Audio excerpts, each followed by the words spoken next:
Alright, in this video we're going to look a little bit more closely at our render settings. We're going to start by coming to the top here to our teapots, and we'll click the middle one, our render frame window. And this brings up the view that we've been rendering. To the left of that we have our render setup. If I click on this, here are all our settings within our scene for rendering. So we have different settings across the top here for global illumination, processing, render elements. Global illumination is what's giving us the soft light in our scene.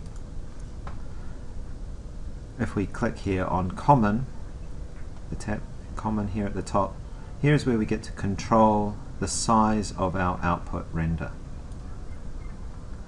Now if you haven't got mental ray assigned as your render, under the common tab you scroll down to the bottom to assign renderer, click on the little button here and ensure that you have NVIDIA mental ray selected. These are other renderers that you can select as well and work with. So we should have NVIDIA mental ray selected. Now this output size is extremely important. This is the size of the image that we're going to be rendering. The width and height here are pixel dimensions. So 640 by 480 is just a small pixel size. This is no use for printing. Below that we have our image aspect ratio of 1.333. So this is a 4:3 image aspect ratio.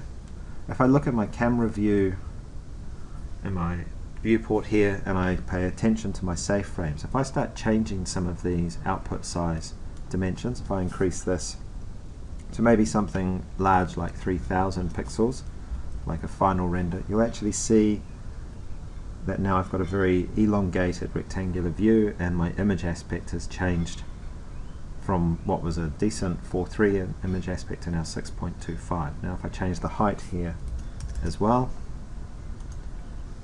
you'll see my viewport again change and the image aspect change. So this is where we can set what sort of view we want to render. We might want something square, for instance. And when we're happy with that, with our image aspect, we click on the little lock here, and this time as I adjust one of the width, for instance,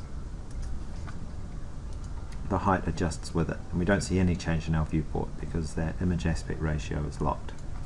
So when we're doing test renders, we want to keep this number small because we're just viewing things on screen, okay, and we don't need a large image. And when we're ready to print, we increase this value to something in the region of 3000. Will give us a reasonable print at a 300 dpi, and you can check with Photoshop some of those settings, and we can then hit render and we'll get a large image begin to render on our screen. I'm going to drop this back to 500 by 500 pixels because we're going to have a look at our material and getting a little bit more detail in it. If we look at the view in my rendered frame window here at the moment, it's all very clean and very crisp, and I want to actually get a little bit of noise and a little bit of dirt onto the image to work with in Photoshop.